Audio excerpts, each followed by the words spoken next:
What's up, YouTube? This is your guy, Nerdy G, and I'm back here with a recap of Backlash. So if you guys are in the WWE, of course, this is the reason why you clicked on this video, like, subscribe, share, and all that good old stuff. Listen, WrestleMania Backlash was tonight in San Juan, Puerto Rico, and here I am to tell you, give you a recap of how the night went. And we're going to get this thing started off right. Okay, first match was Bianca and Io Sky of the, Princess of the Sky, what they call her, Princess of the Sky. The way it started out, couldn't believe it.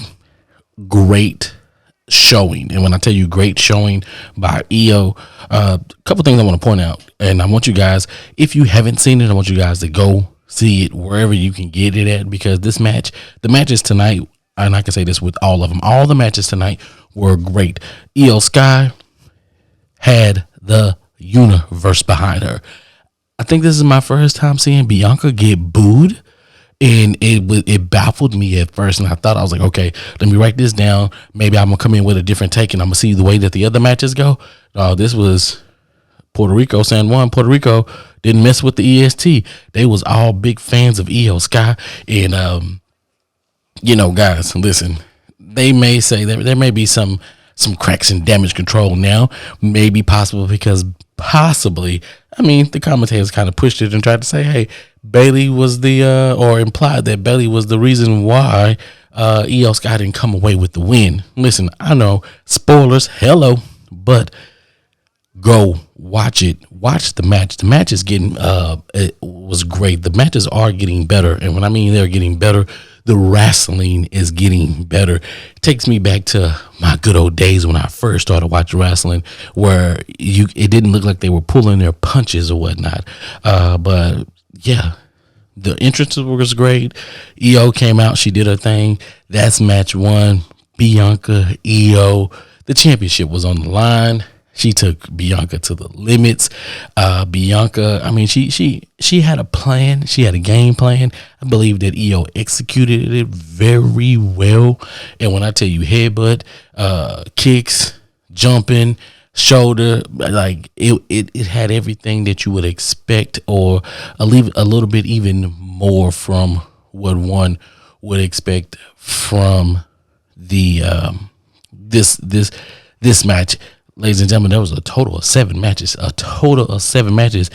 I'm going to be honest with you, not a single one disappointed at all. Not a single one disappointed. Match 1, Io, Bianca, kudos to you guys. Y'all knocked that out the park. Y'all laid that out. It was amazing. The boos, like I say, the boos is what took me for a loop. Neither here nor there, but that was match 1. Bianca retained her championship. Now she is the longest reigning women's champion, at least Raw champion at this point. So, we'll see what boils over from that damage control. And if Io, like I say, with Io and damage control being on Smackdown, I can still see them going and picking on Bianca. I can see Io and Asuka being pinned against one another. That would be an amazing, great match to see which one of them will get a chance to fight Bianca in the future for a championship. Even if they did like a 4-way with Asuka, Io, and what's my girl name? Bayley. I can see it. It would work. Or I only named 3, but we can throw somebody else in there too. It doesn't even matter who the 4th person is, but I can see that. I can see that, and it'll be awesome. It'll be awesome to see Asuka, Io, and Bayley triple threat. If you want to add a 4th person there, that's totally fine. But I can see that, so I'm not worried, and I would be happy to see those matches. But that's match 1. Let's get that out the way. We got 6 more matches. A lot of things to get to. The match 2 of the night, which we all probably expected, right? Which is Omos versus Seth. And like I said, this is where I thought the little note that I wrote down when it came out, they weren't mad at Omos being there. They were not mad at Omos being there. And I don't know if you guys paying attention, but my boy Omos, I can tell he's been in the gym. 1000%. The boy Omos has been in the gym. He's getting toner, and the muscle definition is showing up. If they keep him in there, if they keep him in that gym and they keep him rocking with what's going on, I guarantee you 1,000%, he is going to be a force to be reckoned with. I believe they'll change the storyline, have people to kind of go through him. The fact that he's a free agent and he's able to move in between SmackDown and Raw, perfect. Even if they need to send him back down to NXT for a little bit to go create some havoc down there, that's 100% okay, cool as well. So, but of course, you know, the crowd loves Seth. Everybody's gonna sing his song. They're gonna sing his praise. So, but Omos wasn't having none of that. Came right out the gate, came aggressive, and said, "Yo, I'm here for this, and this is what we're going to do." And I'm going to show you, yo, Seth, I'm here. I want to let you know I'm coming, even though they've been trying to force me to be something that I'm not. This is a role. I'm going to embrace it. Just like Roman. Roman couldn't be the good guy. Nobody was believing it. So now here we go. We have to show up and let me just be who I am, just like Roman is who he is. He's not neither. Truly, you can call him a bad guy. You can call him a good guy. Whatever you want to call him. He's like the Thanos at this moment of WWE. And I can see Omos being a next level Thanos at some point. If you look at the matches, it's been Seth, it's been Brock, it's been Braun. Okay, you've put Omos next to in every premium live event. You've put him next to a superstar that more recognizability, the more to get him out there, because of course those matches that he has on Raw and SmackDown where he's fighting 3 and 4 people, it just does nothing for him. But of course, like I say, I still want you to go watch the match. This match, even Omos's wrestling has gotten better. The way he sells his wrestling moves has gotten better. I was shocked, but I was also grateful and appreciative of that as well. So that's that. But of course, Seth ended up winning and with a miraculous stump. Go look, go watch. Not an ad for Peacock or whatever the case, or wherever you watch these premium live events at, but go watch. Seth did that, but Seth took match 2. Let's move on to match 3, which was a triple threat match between Bobby, Bronson, and Theory. Listen, big time match. The fact that they were third, they had to go somewhere. And first of all, I don't know if I want to mess with a person from Black Forest, and that's where Bronson is from. Black Forest, Australia. Yeah, it just don't. Yo, this guy, Bronson, is going to give Gunther a run for his money on Raw. I see it now. Bronson, I know that they're doing the promos for him. They don't have to do it anymore. I'm sold on Bronson. Bronson put on a good showing tonight. Bobby always puts on a good showing. Austin did his thing. Not even gonna lie. He's a champion. He has to be smart. Being a champion means that you have to be smart. So those are one of those things that we you expect from your champion. Austin did that, even though nobody really kind of likes him. You can't deny what he's got going at this moment. He did escape from these two beasts that we will be dealing with here in the future, and I'm pretty sure by the end of the year, Bronson and Bobby will have some type of gold around their belt. Okay. Moving on to match 4, right? Because there's only 7 matches, right? So match 4, which I thought was match 4 was Rhea and Zelina. Zelina came out, represent Puerto Rico to the fullest. She was great, looked great. Rhea was out there in all white, did her thing, beautiful. We already knew who was going to win this one. Rhea is a beast, not taking anything away from Zelina.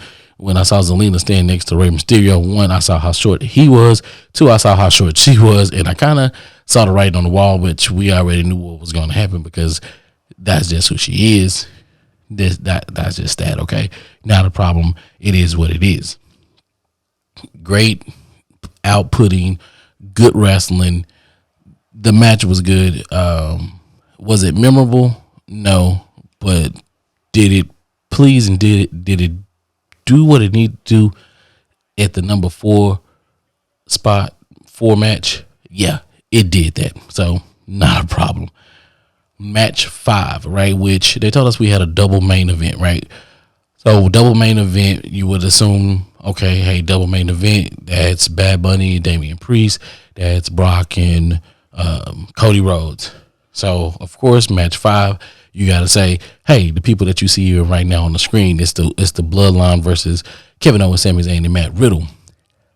No, match 5, ladies and gentlemen, was Bad Bunny versus Damian Priest, and Lord have mercy, can I tell you, it did not disappoint whatsoever. You had what you can expect from a street fight from San Juan. They did that.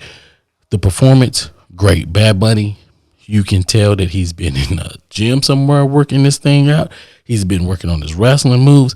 I'm telling you guys, throughout the whole night, the wrestling was great. It spoke greatness, the wrestling part, okay?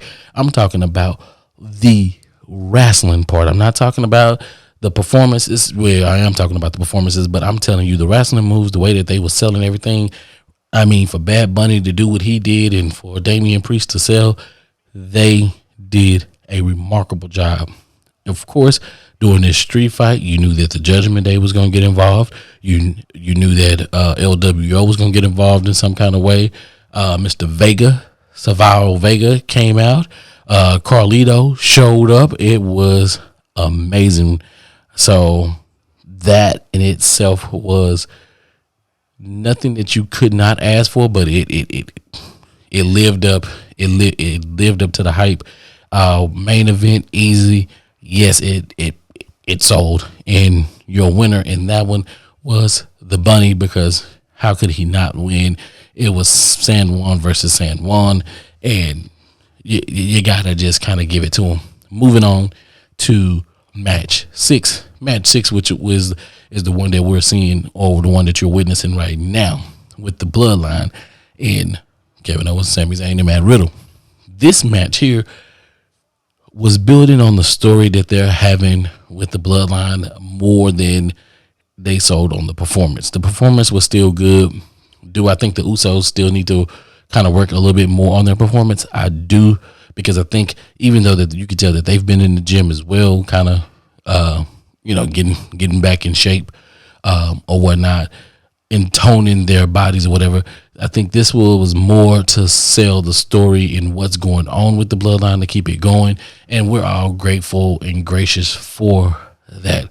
The turmoil between Solo, of course, we knew, if you've been following along, whatever's going on with Solo and whatever Roman wants them to do, because he's not happy with the Usos, the slapping of these two. Clearly you saw Jay and Solo get into it.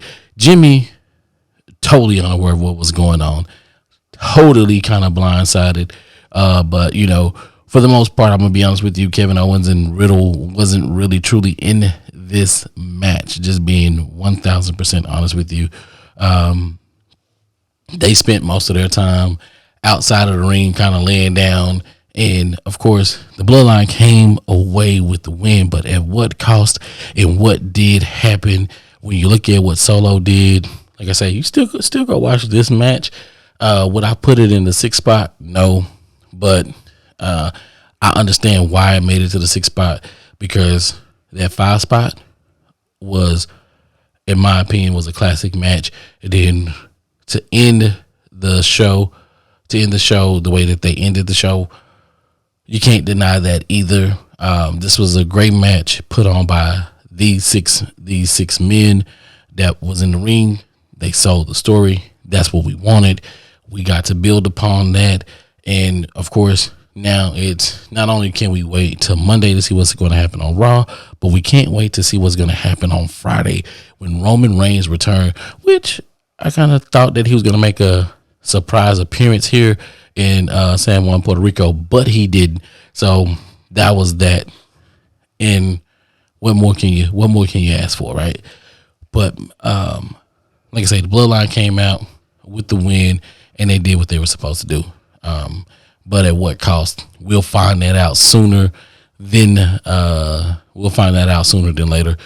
So stay tuned to this channel, of course, because I'm gonna be talking everything that's WWE, and you guys can expect more of that from me, not only on this, but also too on my tournaments that I have going in my journey through my GMO. But the news part of WWE, the updates, the reviews, and my thoughts, we're gonna keep that. I'm gonna keep that going as well.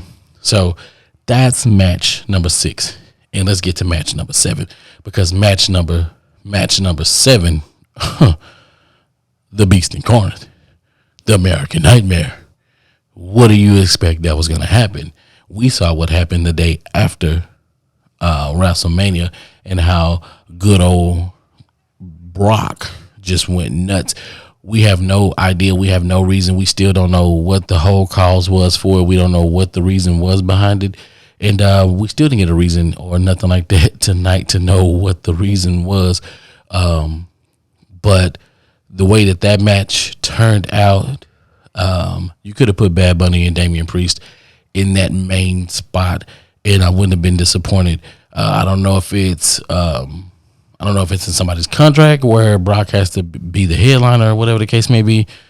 But if you put Bad Bunny and Damian Priest as the main card for match 7, I wouldn't be mad if you swap those two. I would not be mad at all.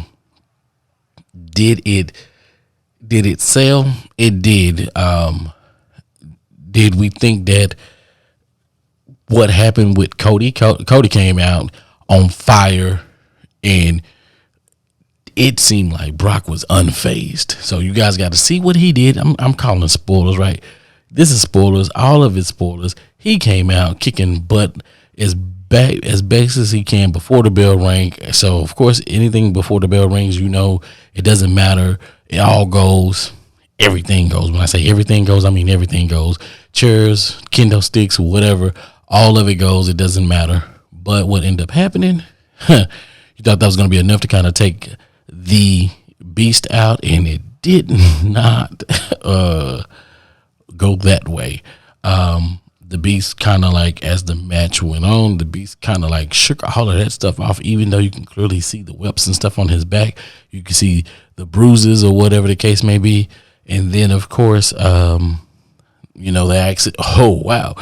Okay. Even with the accident of, I'm going to say the accident, but the turnbuckle coming off and Brock getting busted wide open, blood gushing down from his face, and Cody just, hey, oh well, I see blood.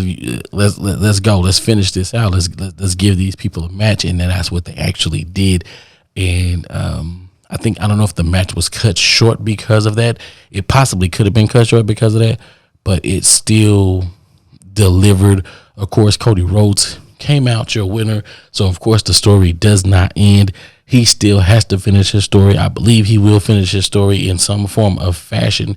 Do I think he's going to go after that world heavyweight championship? That would be an amazing feat if he could deliver and get that. That would be amazing. And then him and Roman face off, and then if Cody would be the first one to hold 3 titles, solidifying and doing something that his father never did before, that would be amazing. So why not? That would be a great way to end his story and bringing it back to it. So, I mean, who knows where they're going to go with this storyline. I think that Seth is going to hold the belt at the Night of Champions. What they're going to do with these tag team championships, I don't know. I think they're going to end up splitting them some way, somehow, because why not? Let's go ahead and keep something on Raw. Let's go ahead and keep something on SmackDown. The factions are on SmackDown. The women are heavy on Raw. The women, and I know in my other video I said that the women are heavy on Raw, but not only are the women heavy on Raw, there are a lot of NXT stars more on Raw. So I think the NXT stars that they put on SmackDown, they put them next to all of the big stars because SmackDown is the star-studded brand. So I think they are trying to get those stars to pop sooner than later. And why not? It's SmackDown. Listen, that's the brand to be on. If you look at it in the game, even the perk for being on SmackDown is, hey, raise your star's popularity by 15 or by 6 or whatever it is. And that's what SmackDown does for you. Spike. Whoa, there you go. He delivered one of those tonight, but only to Matt Riddle. But yeah, that's my review of Backlash, guys. Listen, it was amazing. It was what it was. Go watch it wherever you watch it, wherever you catch it at. Backlash was a great PLE. There was no press conference this time, which I'm totally fine with. That at least it didn't air after Peacock, but it was great. The show was great. Go watch it. I'm gonna watch it again just because. There may be some things that I missed, but the showing was great. Puerto Rico showed up. They showed out. The universe are out there. I mean, if I know they said it was like 17,000, almost close to 18,000. If they had a bigger venue, I guarantee you there would have been way more people there because there was people outside when they were showing the camera. There were people outside, so I'm pretty sure they probably can easily pack out a 50,000 stadium out there. Bad Bunny. It did not disappoint. Backlash, WrestleMania Backlash, you did what you were supposed to do. Of course, I can't wait till the Night of Champions. And once the Night of Champions come, I'm going to catch that one late. I'm going to be honest with you guys. My kid is graduating that night, so I'm going to catch that one late. But I will do a review on Night of the Champions, recapping all the champions. Hopefully, we have a night where some champions fall. And, of course, we know at least one new champion will be crowned. So thank you. Thank you for tuning in. Like, subscribe, share. I'll continue to do more things like this when it comes to WWE news. Drop in the comments anything that you want me to kind of go over. I do have some videos in mind, but thanks for tuning in once again. This is the channel Nerdy's Umbrella, and until next time, I'm out. But I'll let you guys finish this match off.